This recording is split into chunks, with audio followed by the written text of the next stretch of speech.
Giữa rừng rậm Trung Mỹ, nơi tiếng chim gọi lạc trong sương mù và những ngọn cây chạm mây trời, có những kim tự tháp đá phủ rêu, im lặng đứng nhìn thời gian trôi qua hàng ngàn năm. Không ai sống ở đó, không ai canh giữ, chỉ còn gió thì thầm qua từng khe nứt.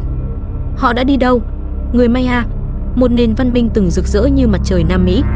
Họ tính được chu kỳ thiên văn với độ chính xác kỳ lạ, xây thành phố lớn giữa rừng sâu và viết nên một hệ chữ viết phức tạp bậc nhất loài người. Vậy mà, họ biến mất. Không chiến tranh, không xâm lược, không một dấu hiệu cảnh báo rõ ràng. Chỉ còn lại những thành phố bỏ hoang, những bức tượng mắt nhìn xa xăm, như vẫn chờ ai đó trở về. Phải chăng đây là một lời cảnh báo từ quá khứ? Hay là một bí mật mà ai đó không muốn nhân loại biết? Hôm nay, chúng ta sẽ cùng nhau lần theo dấu vết cuối cùng của người Maya để tìm hiểu xem ai hoặc điều gì đã khiến cả một nền văn minh rực rỡ biến mất không dấu vết. Giả thuyết 1. Biến đổi khí hậu. Người Maya từng sống giữa rừng xanh bất tận, nơi sông ngòi cuồn cuộn và mưa rơi như tiếng hát của thần linh. Nhưng rồi, một ngày nào đó, trời ngừng khóc, mưa không còn rơi nữa. Những cánh đồng ngô, linh hồn của sự sống, khô cằn, nứt nẻ. Giếng thiên cạn trơ đáy, lúa không mọc, trẻ em khóc đói. Người già lặng im nhìn trời, mong một trận mưa mà không bao giờ đến. Theo dấu vết trong tầng đất cổ, các nhà khoa học ngày nay biết rằng người Maya đã phải trải qua một đợt hạn hán kéo dài hàng chục năm, một cuộc đại tuyệt chủng không cần đến gươm giáo, chỉ cần sự im lặng của bầu trời. Họ không thua trong chiến tranh, họ thua trước một kẻ thù vô hình, sự giận dữ của tự nhiên. Và khi nước ngừng chảy, đền đài sụp đổ, những lời cầu nguyện dần tan biến trong gió, người Maya cũng dần biến mất, không một dấu vết. Giả thuyết thăng 2. Nội chiến và đế quốc suy tàn. Khi mặt trời còn rực rỡ trên những kim tự tháp đá vươn cao giữa rừng xanh, người Maya từng đạt đến đỉnh cao của văn minh. Họ xây thành phố lộng lẫy, đoán nhật thực bằng mắt thường, khắc ghi thiên văn vào đá và tin rằng các vị thần sẽ mãi phù hộ. Nhưng chính trong sự phồn hoa ấy, hạt mầm hủy diệt đã âm thầm mọc rễ. Các thành bang Maya không phải một đế chế thống nhất, mà là những vương quốc nhỏ tranh giành vinh quang. Tikal, Calakmul, Karakol, từng bắt tay, rồi trở mặt. Họ xây dựng không phải để sống chung, mà để hơn thua. Những bức phù điêu chạm cảnh chiến binh giơ đầu kẻ thù, đền thờ biến thành bàn tế, và những người từng ngước nhìn trời tìm vì sao, giờ chỉ biết nhìn kẻ thù trước mặt mà vung gươm. Xã hội rối loạn, người dân mất lòng tin vào tu sĩ, vào vua chúa, vào cả các vị thần. Không ai dẫn đường, mọi giá trị thiêng liêng sụp đổ. Những thành phố vĩ đại một thời bị bỏ hoang, không vì chiến bại, mà vì không còn ai tin vào ngày mai. Người Maya đã không bị ngoại bang xâm lược, họ tự tàn lụi từ bên trong. Trong chiến tranh không hồi kết, không ai thắng, chỉ có thời gian lặng lẽ chiến thắng tất cả. Khi cây rừng mọc lên nút trọn đền thờ, có lẽ cũng là lúc người cuối cùng rời bỏ nó, mang theo câu hỏi chưa bao giờ được trả lời. Chúng ta đã xây dựng cả thiên đường, chỉ để tự tay thiêu rụi nó sao? Giả thuyết thăng 3. Bệnh dịch và suy kiệt xã hội. Có những thành phố Maya từng sôi động với tiếng trống, lễ tế và hội hè. Nhưng rồi, tất cả bỗng trở nên im lặng. Không có dấu vết chiến tranh, không có tàn tích lửa cháy. Chỉ có những ngôi nhà bị bỏ lại vội vàng, bát đũa còn nguyên trên bàn, và bàn tay của ai đó, dường như vừa định mở cánh cửa, mãi mãi không kịp. Người ta nói về một căn bệnh chưa từng được ghi tên. Thứ gì đó lặng lẽ len lỏi qua rừng, qua sương mù, qua từng làng nhỏ. Không ai biết nó bắt đầu từ đâu, chỉ biết khi xuất hiện, nó cuốn phăng đi cả sự sống lẫn niềm tin. Không còn ai chôn cất người chết, không ai cầu nguyện, không ai trả lời khi tên mình được gọi giữa rừng sâu. Xã hội Maya, vốn xây dựng trên trật tự nghiêm ngặt, sụp đổ từng mảng khi những cột trụ con người gục ngã. Họ không còn chiến đấu, họ chỉ biến mất, lặng lẽ như sương mai tan trong gió. Và có thể, điều giết chết người Maya không phải là dao kiếm, mà là nỗi cô đơn tuyệt đối của một nền văn minh khi không còn ai lắng nghe tiếng nói của chính mình. Giả thuyết thăng 4.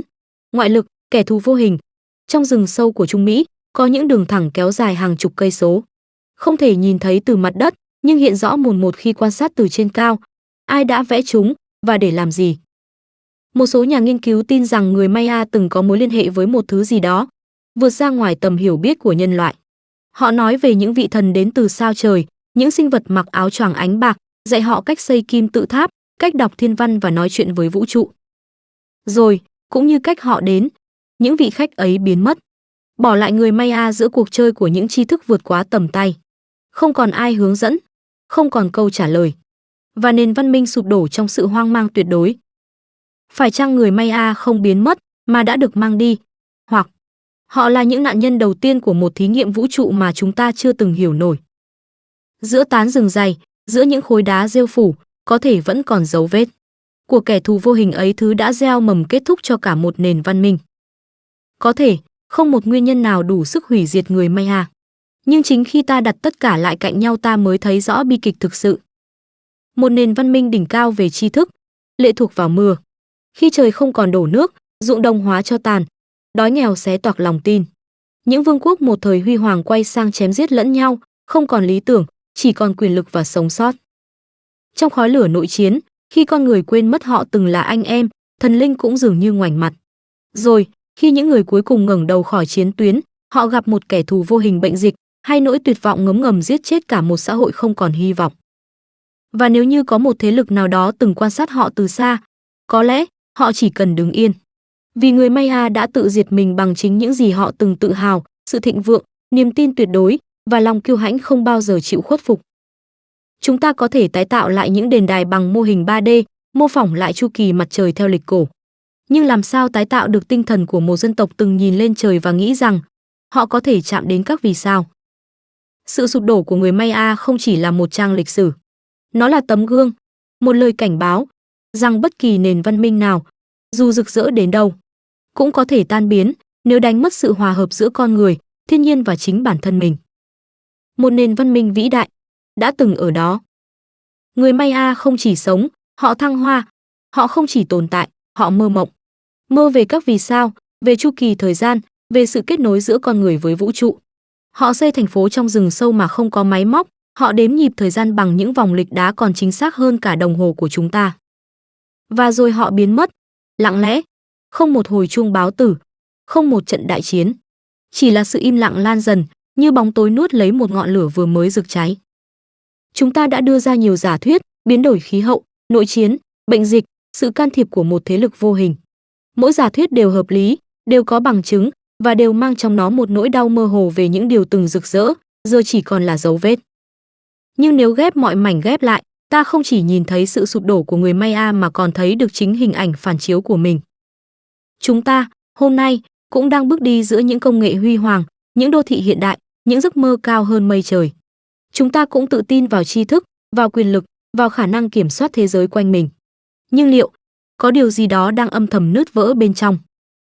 Chúng ta có đang lặp lại sai lầm của người xưa, khi không còn lắng nghe thiên nhiên, khi mâu thuẫn giữa con người trở thành vết dạn của toàn xã hội, khi chúng ta quên mất rằng sự thịnh vượng thật sự không nằm ở những tòa nhà chọc trời, mà ở sự hài hòa giữa con người, niềm tin và môi trường sống. Người Maya không để lại cho chúng ta lời giải, họ để lại một câu hỏi.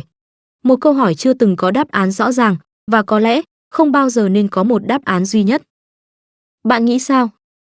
Phải chăng họ đã rời bỏ thế giới này bởi một kẻ thù vô hình, hay chính họ là lời nhắc nhở sống động rằng bất kỳ nền văn minh nào, dù rực rỡ đến đâu, cũng có thể tắt lịm nếu quên mất điều gì giữ họ tồn tại?